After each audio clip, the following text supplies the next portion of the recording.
Olá, eu sou Anderson Medeiros, fundador da ClickGel, e nessa série de vídeos eu vou te ensinar o que é necessário para você se tornar independente na produção de mapas e realizar outras operações de geoprocessamento usando o software livre QGIS. Isso é um grande diferencial para suas atividades acadêmicas e profissionais, independente de em que fase de sua carreira você está. Eu sei que isso pode parecer muito bom para ser verdade, e eu também acharia isso, se eu mesmo tivesse alcançado esse objetivo e tivesse visto muitos dos meus alunos também conseguirem. Alunos como a Valkyria Garski, que é da área de administração de empresas, mas que em apenas 2 dias, utilizando o nosso método, conseguiu se tornar independente na produção de mapas e atingir os resultados como este que ela vai comentar. Meu nome é Valkyria Garski, eu sou administradora de empresas e consultora na área de marketing e vendas.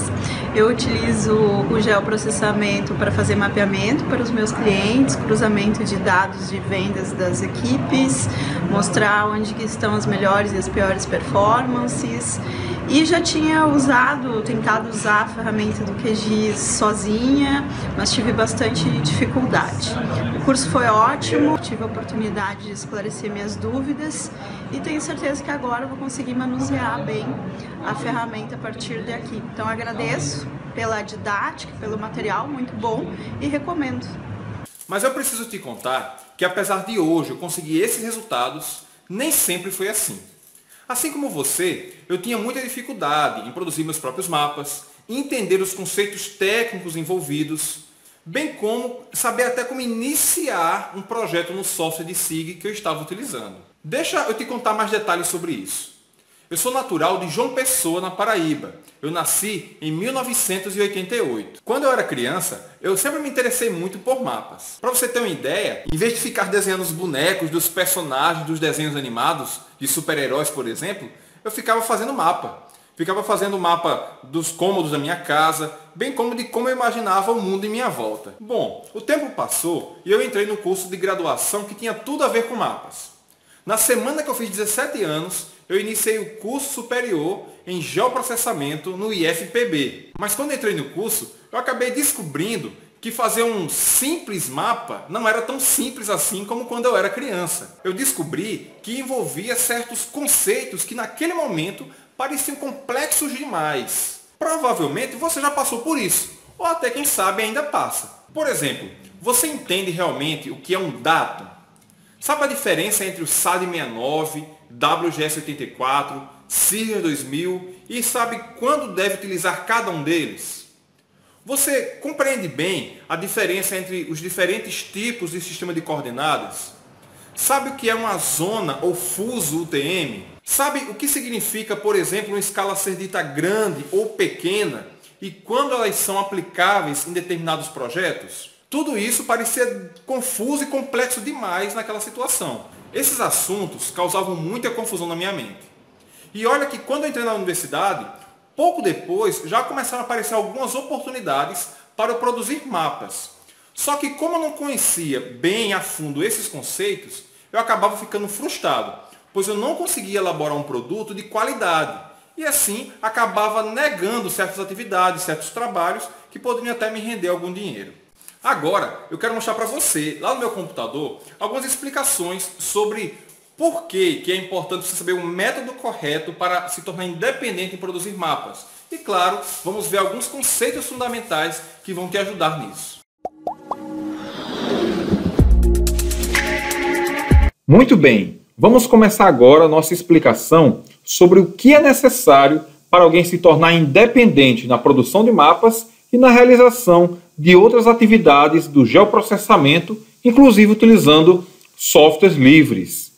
Mas antes, como talvez você ainda não me conheça, deixa eu falar brevemente um pouco sobre o meu trabalho. Como eu já disse, eu sou Anderson Medeiros. Embora de início eu tive muita dificuldade com os conceitos de geoprocessamento, de lá para cá, nesses 12 anos nos quais eu tenho tido frequente contato com as geotecnologias, eu aprendi o caminho para poder realmente me tornar independente nas minhas atividades de geoprocessamento. Talvez você já conheça o nosso blog, o andersonmedeiros.com. Este blog foi criado no dia 30 de janeiro de 2008, ou seja, estamos completando 9 anos no ar. Atualmente, nós temos quase 1.000 artigos publicados e temos uma média diária de 4.000 acessos. Nosso objetivo sempre foi e continua sendo divulgar as geotecnologias, seus conceitos, ferramentas e aplicações. Atualmente, eu sou convidado frequentemente para realizar palestras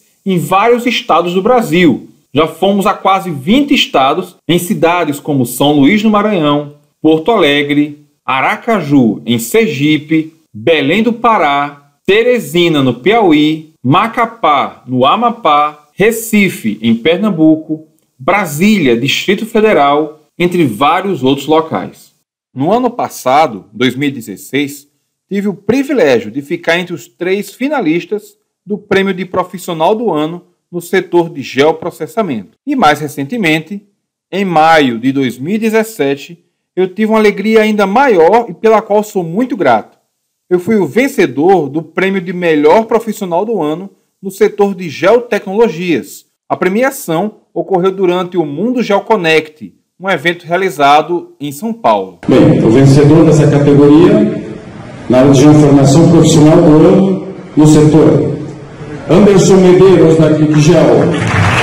Sem dúvida, eu fiquei muito grato e feliz em receber esse reconhecimento pelo meu trabalho. E por isso, hoje é um prazer compartilhar com você uma parte do conhecimento que pude adquirir ao longo desses 12 anos, onde venho tendo contato com as geotecnologias. Então, nessa aula, nós vamos entender, inicialmente, o que é necessário para alguém se tornar independente na produção de mapas e geoprocessamento. Veremos também alguns dos conceitos fundamentais em cartografia especificamente e depois vamos explicar alguns conceitos importantes para quem quer começar a utilizar o software QGIS. E de verdade, eu quero que você saia desse workshop já desde essa aula com um conhecimento ainda mais profundo sobre as geotecnologias, sobre o uso do geoprocessamento com software livre, em especial sobre o uso do QGIS. E para isso, eu quero te dar algumas dicas sobre como você pode tirar um maior proveito do nosso workshop. A primeira delas, e a fundamental, é que eu quero que você se livre de 2 grandes vilões que impedem o nosso aprendizado de forma plena. Sabe que 2 vilões são esses? O primeiro desses 2 vilões se chama eu já sabia disso. E o segundo, isso é óbvio. Quando alguém pensa, eu já sei, ou então que algo é óbvio, a nossa mente, o nosso cérebro, cria como que um bloqueio imediato. E a pessoa nem presta mais atenção, como deveria, ao que a outra pessoa está dizendo. Então, vamos evitar esse pensamento. Isso eu já sei, isso é muito óbvio, pois isso pode impedir você de escutar alguma coisa que você não sabia e nem que é tão óbvio assim. Então, acompanhe essa explicação sem estar preso a esses 2 vilões. Combinado assim? Bom, então qual é o caminho para nós aprendermos de forma correta a trabalhar com geoprocessamento? Eu vou começar explicando para você qual é o caminho que você não deve seguir. Qual é o caminho errado e que, infelizmente, é o caminho que a maioria das pessoas fazem. Eu vou falar para você o caminho que você deve evitar ir, para que assim não venha a perder tempo e energia seguindo esse caminho se você quer realmente se tornar independente. Primeiro erro que as pessoas fazem é achar que dá para se tornar independente em geoprocessamento pesquisando em tutoriais avulsos na internet. É verdade que os tutoriais são de grande ajuda quando nós temos alguma dúvida sobre um procedimento específico em um software de SIG. No meu blog mesmo, há centenas de tutoriais, inclusive sobre o QGIS. Um dos artigos mais conhecidos se chama 100 tutoriais em português sobre o software QGIS. Entretanto, estudar apenas com base em tutoriais não é um bom caminho. E eu vou lhe explicar o motivo. Primeiro, estes diversos tutoriais, que realmente têm uma boa qualidade na maioria dos casos, eles estão espalhados de uma forma não conectada. Ou seja, eles não têm uma sequência de procedimento. Além disso, eles não destacam os conceitos. É muito comum de alguém que estuda apenas por meio de tutoriais esquecer da importância de conhecer bem a fundo os conceitos técnicos envolvidos, visto que o tutorial tem como objetivo ensinar uma determinada atividade, mas sem se preocupar com a questão teórica, por assim dizer. Para ficar mais claro o que nós queremos dizer, vamos dar aqui um exemplo. Vamos supor que você encontra lá no meu blog ou em algum outro parceiro nosso um tutorial explicando como você pode mudar o datum de um arquivo shapefile, de um arquivo vetorial shapefile. E lá no exemplo, eu ensino como você pode converter do datum SAD69 para o Sirgas 2000. Talvez você reproduza aquele procedimento e consiga chegar ao resultado. Mas será que você entende por que foi necessário fazer essa conversão? Será que você compreende quais são as diferenças entre o SAD69 e o Sirgas 2000? Se eu não compreendo essa lacuna que existe entre o conceito e a prática, eu posso acabar não tendo o olhar crítico para avaliar a qualidade do produto que foi gerado. Então é importante que você sempre alie o conceito com a prática, algo que nem sempre os tutoriais têm como objetivo. Sendo assim, se torna um erro estudar apenas por meio de tutoriais espalhados na internet.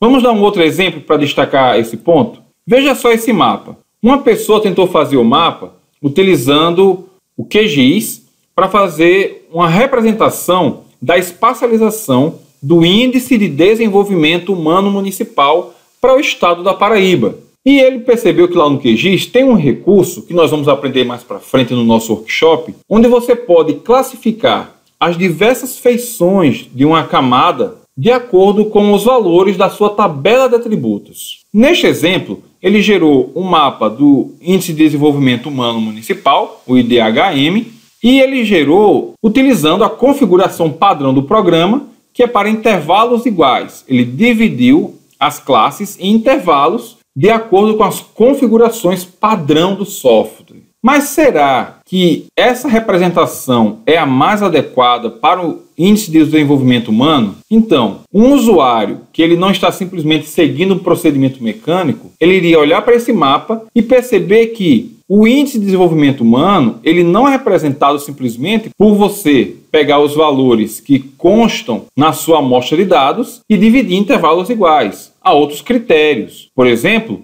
o Índice de Desenvolvimento Humano ele já é definido em 5 classes, e essas classes têm um intervalo definido. Não é simplesmente uma questão de usar intervalos iguais. Então, este mapa aqui não representaria da forma oficial, da forma correta, o Índice de Desenvolvimento Humano para o estado da Paraíba.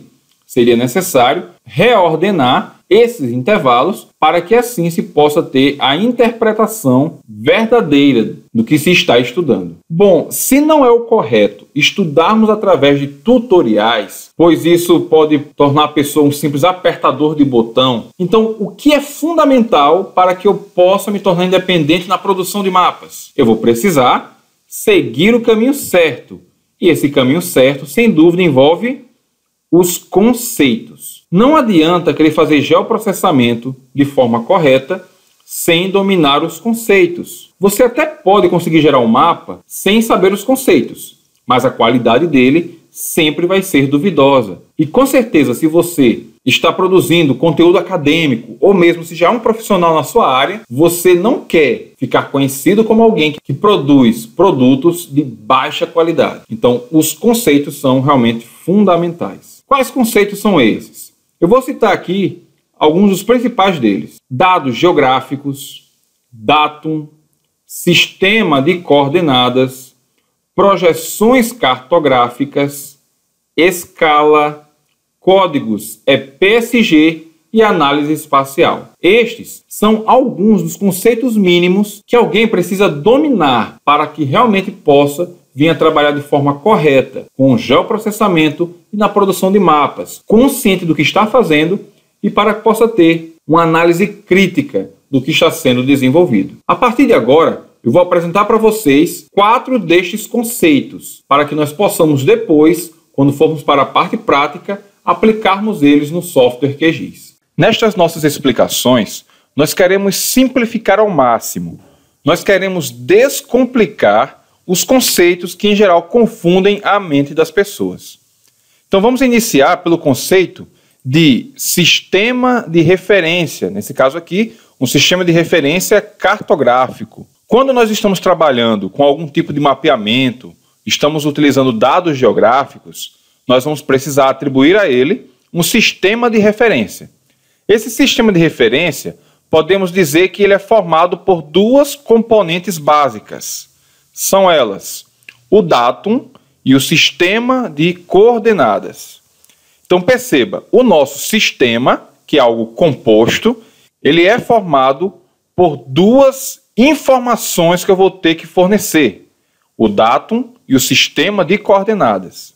Então perceba desde já que se alguém lhe pergunta o sistema de referência do seu dado ou do seu trabalho, não basta apenas você dizer que você está utilizando o sistema UTM, ou então o WGS84, SAD69 e assim por diante. Você precisa informar o datum e também o sistema de coordenadas que você está trabalhando. E se você estiver trabalhando com o sistema de coordenadas planas, o sistema UTM, você tem que informar também o fuso ou zone que você está trabalhando.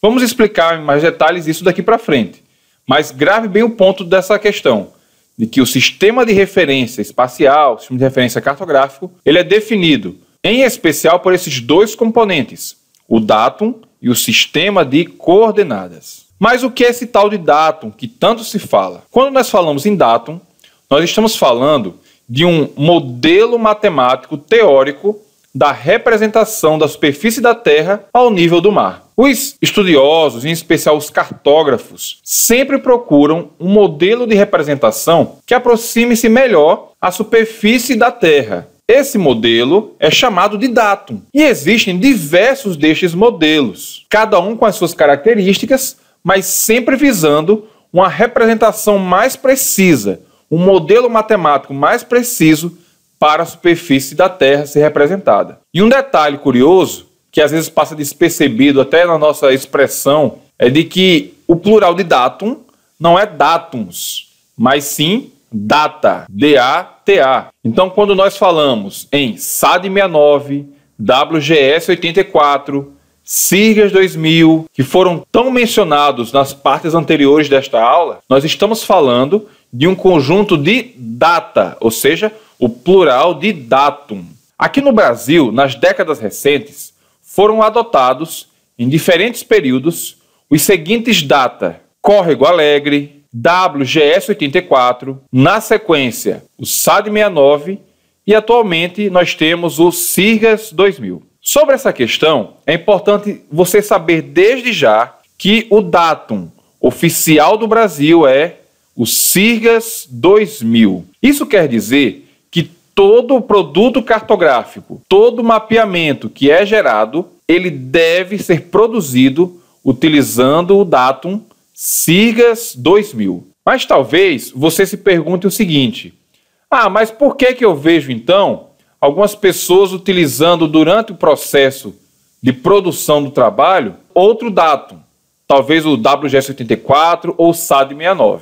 Em geoprocessamento é muito comum nós trabalharmos com data diferente dependendo da aplicação. Mas ao final do processo, nós temos que gerar o nosso produto no datum SIRGAS 2000. É muito comum de você pegar dados que foram gerados em períodos anteriores, onde você vai encontrar ele utilizando o datum Córrego Alegre, ou WGS84, ou mesmo o SAD69, por exemplo. Mas, embora eles possam chegar até você neste formato, o seu produto final, você deve gerá-lo em SIRGAS 2000. Só para você ter uma ideia como isso gera muita confusão na mente das pessoas, certa vez eu estava dando aula para uma turma com mais de 20 pessoas. E eu perguntei a eles quem ali trabalha em campo utilizando um receptor GNSS, um aparelho de GPS, ou seja, faz operações para posicionamento por satélite. Todos eles levantaram a mão, mas aí eu perguntei se eles entendiam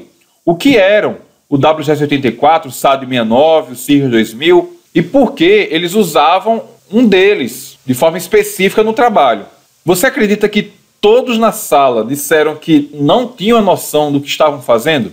Eles não sabiam a diferença entre eles, não sabiam que o SIRGAS 2000 era oficial. Eles simplesmente faziam já por anos o trabalho onde eles simplesmente colocavam o sistema desejado, onde eles colocavam o datum que eles tinham sido acostumados a utilizar. Em geral, utilizavam o WGS84 como sendo uma verdade absoluta para todos os casos, o WGS84. E claro, eu estou comentando isso com vocês porque eles ficaram tão impressionados com essa necessidade de realmente entender o conceito que quando eu perguntei se eles permitiam eu comentar essa situação com outras pessoas, todos prontamente disseram que poderia ser expresso para mostrar a seriedade que é, para mostrar como isso pode implicar em vários erros a longo prazo quando não se entende os conceitos de geoprocessamento. Agora, uma dúvida muito comum quando se fala em data é que muita gente pensa que o SIRGAS 2000 é igual ou até mesmo a mesma coisa que o WGS 84. Mas note só, embora eles sejam muito parecidos do ponto de vista dos parâmetros que os concebem, eles não são idênticos. Muitas pessoas se enganam dizendo que utilizar o SIRGAS 2000 ou utilizar o WGS 84 dá no mesmo, que não faz diferença alguma. Embora eles dois tenham muitas coisas em comum, a começar pelo fato de ambos serem data geocêntricos, ou seja, eles acabam tendo uma amplitude global, eles têm diferenças. O SIRGAS 2000, que é o datum oficial para o Brasil, oferece uma melhor representação para a região do mundo onde nós vivemos, a América do Sul. É como se fosse uma roupa feita sobre medida. Embora ambos sejam globais, possam ser utilizados para o mundo inteiro, para nós, na nossa região, ele oferece uma melhor representação, uma representação mais precisa do que acredita-se ser um modelo de representação da superfície da Terra ao nível do mar. Então, em resumo, o datum é um modelo matemático de representação da superfície da Terra ao nível do mar. O nosso datum oficial é o SIRGAS 2000. Os outros poderão ser utilizados dependendo da sua situação específica. Afinal, não existe receita de bolo.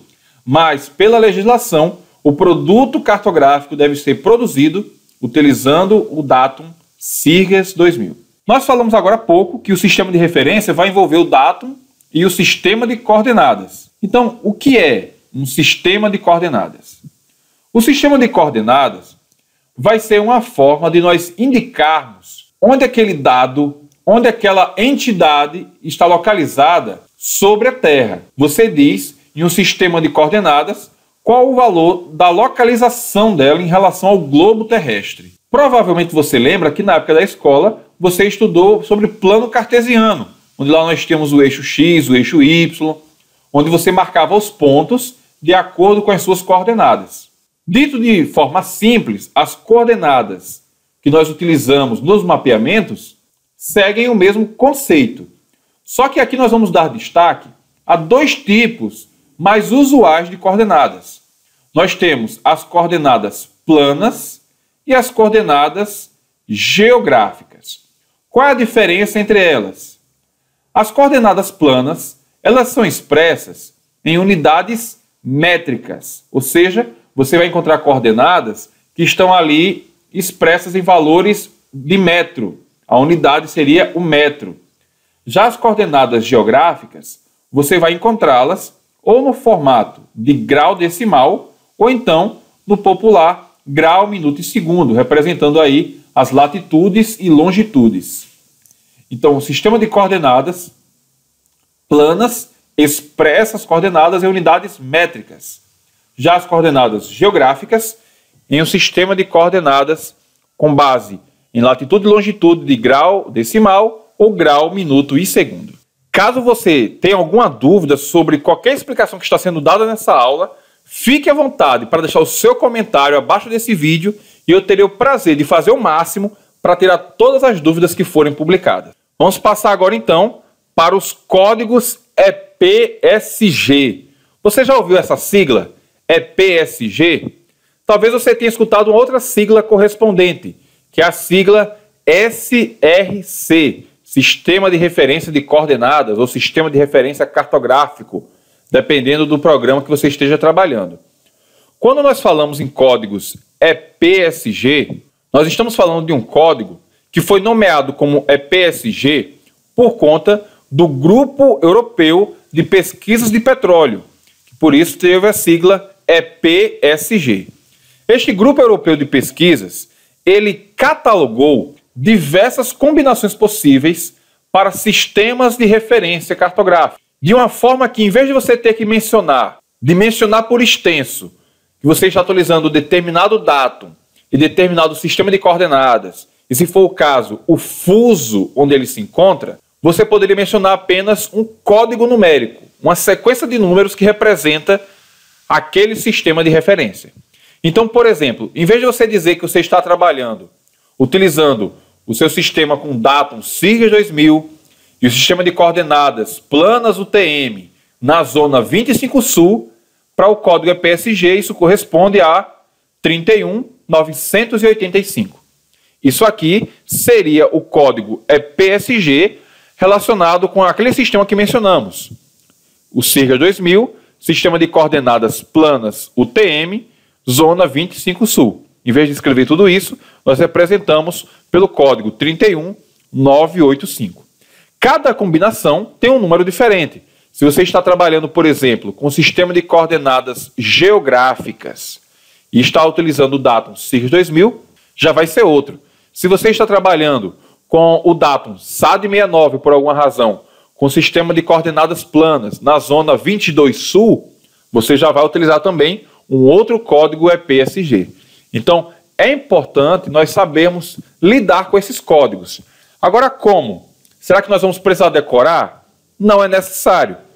Para isso, nós estamos disponibilizando para vocês um material que é a lista de códigos EPSG mais utilizados no Brasil. Abaixo desse vídeo, você vai encontrar um botão onde você vai poder clicar e baixar um PDF, onde nele você vai encontrar alguns recursos que estamos fornecendo para vocês. Entre eles, um material com a lista de códigos EPSG mais utilizados no Brasil. Eu vou explicar brevemente para você sobre como funciona essa tabela dos códigos EPSG que nós estamos fornecendo para vocês. Aqui você vai encontrar um mapa do Brasil dividido pelos diferentes fusos UTM. O sistema UTM divide o mundo em zonas ou fusos. No caso, no Brasil, nós temos 8 fusos diferentes. Então, para você saber qual código você vai utilizar para o seu projeto específico, você pode realizar a seguinte consulta nessa tabela que estamos disponibilizando. Primeiro, você tem que saber qual é a sua área de interesse a ser mapeada. Vamos imaginar que a sua área de interesse é uma cidade de Santa Catarina. Olhando aqui no mapa, você consegue perceber que o estado de Santa Catarina ele é um dos poucos que está inserido totalmente em um único fuso. Neste caso aqui, o fuso 22 Sul. Então, como a sua área de interesse está inserida em um único fuso, você vai poder optar entre utilizar um sistema de coordenadas planas e um sistema de coordenadas geográficas. Se para você vai ser importante nesse mapeamento você realizar operações métricas como medições de áreas, distâncias e assim por diante, é mais simples o processo quando você utiliza um sistema de coordenadas planas. Nessa nossa tabela, as 4 primeiras linhas estão se referindo ao sistema de coordenadas geográficas, ou seja, aquela que é expressa em grau, minuto, segundo ou então em grau decimal. Todas as demais se referem a sistema de coordenadas planas para diferentes data, ou seja, você vai encontrar aqui o datum Córrego Alegre, o SAD69, o SIRGAS 2000 e o WGS84, que são os que já foram utilizados no Brasil nos últimos anos, nas últimas décadas. Então, se você vai utilizar um sistema de coordenadas planas para representar o mapeamento para alguma cidade do estado de Santa Catarina, você tem que ver que datum você irá utilizar. Se você vai utilizar o datum SIRGAS 2000, você procura na lista SIRGAS 2000. Nós temos aqui vários códigos correspondentes a SIRGAS 2000. Mas qual é a zona onde Santa Catarina está localizada? A zona 22 Sul. Então nós vamos procurar aqui na lista a zona 22 Sul. Então localizamos SIRGAS 2000, zona UTM 22 Sul. Qual é o código EPSG correspondente a ele? 31.982. Mas e se você quer fazer um mapeamento de uma área que pega mais de um fuso? Vamos imaginar o estado da Paraíba, onde eu moro. A Paraíba está localizada em mais de um fuso, o fuso 25 e o fuso 24. Sendo assim, não é recomendado, a um primeiro momento, que nós utilizemos um sistema de coordenadas planas, visto que ultrapassa mais de um fuso. Então, seria mais adequado eu fazer um mapeamento utilizando um sistema de coordenadas geográfico. Se eu olhar aqui no meu quadro, qual é o código que corresponde ao datum SIGAS 2000 para um sistema de coordenadas geográficas, eu vou ver que o meu código é 4674. Conseguiu entender como é o funcionamento dessa tabela de consultas? Na nossa aula prática sobre o uso do QGIS, nós vamos ver como no próprio QGIS você consegue saber se o seu dado está inserido em um único fuso ou mais de um. Mas qualquer dúvida sobre o uso dessa tabela, por favor, deixe nos comentários desse vídeo que nós teremos prazer em responder também. Então nós já entendemos o que é datum, sistema de referência, sistema de coordenadas e agora entendemos o importante conceito dos códigos EPSG. Mas e os outros conceitos? Se você está inscrito no nosso workshop, você deve ter recebido por e-mail 4 materiais de aquecimento que trataram de questões conceituais. No primeiro, nós falamos sobre 3 coisas que você precisa saber sobre dados geográficos. No segundo, nós apresentamos conceitos importantes sobre escala. No terceiro, o nosso assunto foi o formato de dados geográficos, conhecido como shapefile. Nós explicamos ali 5 coisas que você precisa saber sobre esse formato. E por último, nós explicamos algumas questões conceituais relacionadas com o software QGIS. Se você não localizou estes materiais no seu e-mail, mais uma vez você é convidado a clicar no botão que está abaixo desse vídeo. No PDF que você vai baixar, logo no início dele, você vai encontrar os links para baixar de forma direta esses arquivos para o seu computador. Recomendo que você faça o download deles o mais breve possível, pois esses conteúdos também só vão ficar disponíveis durante o nosso workshop de geoprocessamento com software livre. Vamos então falar agora sobre o QGIS. O software QGIS, ele nasceu no ano de 2002. Então já são aí cerca de 15 anos de desenvolvimento do software QGIS. Agora é importante nós entendermos o que o software QGIS não é, pois isso também gera muita confusão na mente das pessoas. O QGIS, ele não é um banco de dados.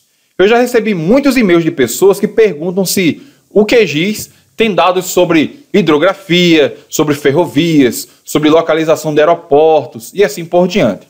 Então lembre que o QGIS não é um banco de dados. Ele não traz dentro dele todos os dados necessários para qualquer mapeamento. Então o QGIS não é um banco de dados. Além disso, o QGIS também não tem mapas prontos nele.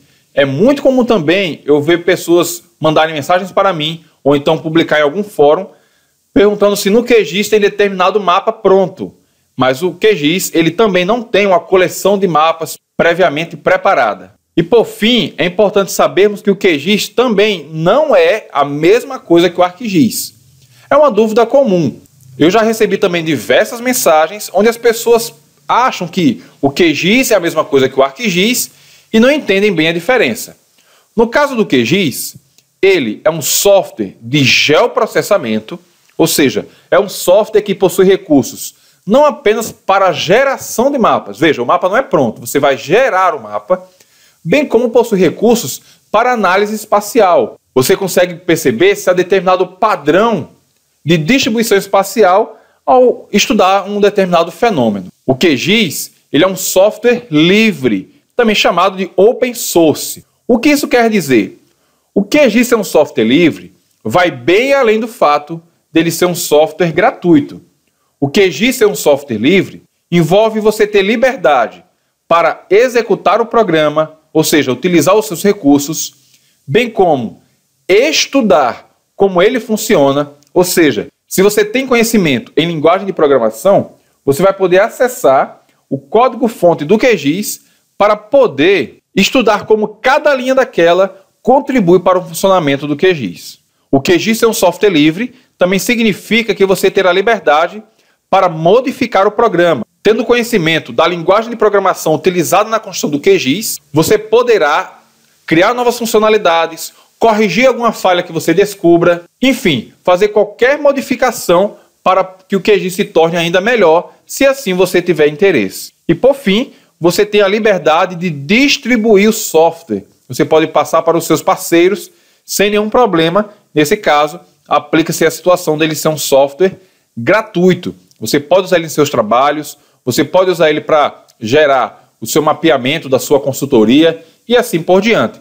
O QGIS ele é livre para distribuição, execução, estudo de como ele funciona, bem como a modificação. Algo que causa muitas dúvidas na mente de quem está querendo começar a utilizar o QGIS é sobre qual versão dele é melhor utilizar para as suas atividades, visto que ele possui diversas versões. Então é importante que se entenda que o QGIS ele possui duas linhas de desenvolvimento. Uma delas é chamada de versão de longa duração, que é conhecida pela sigla LTR. E você tem uma outra linha de desenvolvimento, que é a versão que traz as novidades.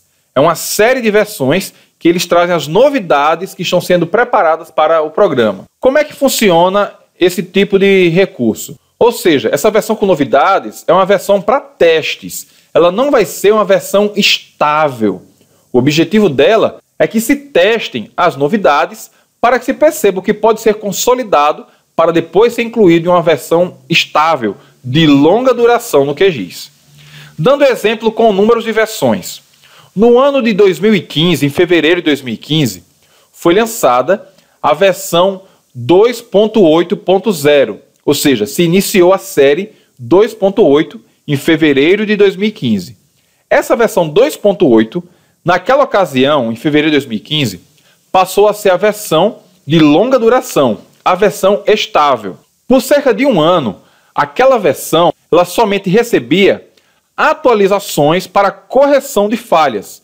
Então, durante o ano, nós tivemos a versão 2.8.1, 2.8.2, 3, 4 e assim por diante, chegando até a versão 2.8.9 ou até mais. Quando chegou no primeiro trimestre de 2016, foi lançada a nova versão de longa duração, que é a da série 2.14. Então, nós sempre recomendamos que nos seus trabalhos você utilize a versão de longa duração, a versão LTR, que atualmente, no momento que estamos tendo o nosso workshop, é a versão 2.14. Já na versão com novidades, nos meses recentes nós tivemos a 2.16. Essa série, embora ela traga recursos novos, ferramentas bastante interessantes, elas são para teste. Não é para nós utilizarmos, elas não são recomendadas para ambiente de produção. Então, se você está utilizando um projeto corporativo, está realizando um trabalho comercial utilizando o QGIS, não recomendamos que você utilize essa versão com novidades, que atualmente é a versão 2.16 a 2.18, que são versões de avaliação. Mas sim, reforçamos que você utilize a versão de longa duração. E por fim, vamos entender os diferentes tipos de instalação do QGIS. Além de ter versões diferentes, a de longa duração e a versão de testes, o QGIS também tem dois tipos de instalação. A instalação básica e a instalação avançada, também chamada de completa. Quais são as diferenças entre elas? Primeiro, os instaladores são diferentes. O instalador da versão básica, que você baixa da internet, ele ocupa um volume muito maior no seu computador quando você baixa o instalador do que o instalador da versão avançada, que será feita em geral através da internet. Na versão básica, nós podemos instalar qualquer versão individualmente, baixando o instalador dela. No site do QGIS, você vai encontrar uma área onde você poderá baixar as versões anteriores do QGIS dos últimos anos. Então você pode simplesmente baixar esse instalador e fazer a instalação. Essa instalação básica, ela é simples, rápida e pode ser feita mesmo sem estar conectado à internet, desde que você já tenha o seu instalador. Ela é a instalação daquele tipo de avançar, concluir. Agora é importante lembrar que essa instalação ela não habilita todos os recursos que o QGIS tem a oferecer. Para o nosso workshop, essa instalação vai ser a suficiente para realizarmos os procedimentos que vamos estudar nas nossas aulas práticas. Abaixo desse vídeo você pode clicar no botão de download e você vai ter o material que inclui um tutorial de como instalar o QGIS. de como baixar e instalar o QGIS usando a instalação básica. Falando agora da instalação pelo modo avançado, é importante lembrar que, em geral, ela tende a instalar a versão mais recente do programa. E é importante você estar atento, pois essa versão mais recente nem sempre é a versão de longa duração, pode ser a versão de testes. Então é bom você estar bastante atento quanto a isso. A instalação é mais complexa, exige um nível maior de conhecimento por parte de quem está fazendo a instalação. Ela demora, porque depende da conexão com a internet, e em geral pode levar até mesmo horas para concluir a instalação. Mas tem a vantagem de que ela vai habilitar diversos recursos extras para você utilizar o QGIS com ferramentas de processamento digital de imagens mais avançadas e assim por diante. Então, em resumo, a instalação básica ela é mais simples de ser realizada, porém ela não habilita todos os recursos do QGIS. A instalação avançada é mais complexa, mas você vai ter um maior leque de opções de utilização do software QGIS. Depois de entendermos esses conceitos que explicamos aqui, chegou a hora de partirmos para a prática. Mas esse vídeo já está ficando muito longo, então vamos ter aula prática no nosso próximo vídeo, que vai ser liberado na próxima quinta-feira. Mas já para vocês se preparando para essa aula, baixe o tutorial que está disponível aqui embaixo do vídeo para que você possa aprender como instalar o software QGIS. Nós vamos ter uma aula bastante prática de utilização desse software. No próximo vídeo, eu vou te mostrar como inicializar um projeto no QGIS, como carregar dados geográficos, mudar o estilo das cores do mapa e iniciar a produção de um mapa temático. Mas antes, eu queria te pedir um grande favor. Deixe nos comentários abaixo desse vídeo o que você achou dessa nossa primeira aula. Eu vou fazer o máximo para ler todos os comentários e se você tiver alguma dúvida, farei o possível para responder cada uma pessoalmente. Para mim é muito importante saber o que você achou dessa primeira parte do nosso workshop de geoprocessamento com software livre. Então é isso, pessoal, e eu vejo você na nossa próxima aula, quinta-feira. Até lá! Meu nome é Laís, eu sou engenheira florestal e essa semana eu participei do curso de geoprocessamento com QGIS. Participei do curso básico e avançado. O curso foi excelente, aprendi várias coisas que com certeza eu vou usar muito no meu dia a dia. O material didático foi muito bom. A didática do Anderson também é muito boa, ele torna as coisas bem fáceis. E o que eu mais gostei é o suporte que nós como alunos ainda vamos ter após o curso, que é onde surgem as principais dúvidas. Isso para mim foi excelente e eu super recomendo o curso. Eu sou o Márcio, sou biólogo de formação e eu estou aqui fazendo o curso pela ClickGel, um curso que está sendo extremamente importante para a minha formação acadêmica, para a minha formação profissional. O curso está sendo muito proveitoso, o curso envolve o QuantoGIS, bem como todas as questões conceituais da geotecnologia, sistema de informações geográficas, geoprocessamento, PostGRI, outras coisas mais. Recomendo o curso. Olá, eu sou a Aline, estou vindo de Boa Vista, Roraima, para fazer o curso do QGIS. Estamos com uma equipe de 11 pessoas buscando informações para a implantação do cadastro imobiliário em nosso município. Eu recomendo o curso. Meu nome é Bruno, sou de Brasília, sou administrador, eu trabalho no Ministério do Desenvolvimento Social e Agrário e eu vim aqui até Porto Alegre participar do 4º encontro semanal de QGIS junto com Anderson Medeiros. Quero sugerir a todos que venham participar, que não fiquem somente vinculados aos tutoriais, aos vídeos. Nós temos um bom clima na aula, temos profissionais realmente que são gabaritados e capacitados, que tem realmente assim, uma solidariedade com os alunos, que explica muito bem, com um material, uma apostila muito bem desenhada, bem detalhada, e você tem a oportunidade de aprender muito, não só com a ferramenta, mas também como unir tabelas, como fazer conversões de GPS, enfim, uma infinidade de funções, utilidades, que eu tenho certeza que vai ser útil para vocês também. Estou muito feliz e satisfeito, um clima muito bom e fica aí a dica para você, viu? Vale muito a pena o investimento, você pode ter certeza que você não vai se arrepender. Um forte abraço e tudo de bom. Sou Tamares Brasileiro, arquiteta e urbanista da cidade de João Pessoa e estou passando aqui para recomendar o curso de QGIS, tanto o básico quanto o avançado, do professor Anderson Medeiros, que realmente superou minhas expectativas. Olá, meu nome é Moacir, eu sou biólogo, gestor regional da EMAPE de Mossoró, do Rio Grande do Norte, e participei do curso de geoprocessamento com QGIS e recomendo. O curso é excelente, os instrutores são muito bons, a aula bastante dinâmica e os conhecimentos foram excelentes.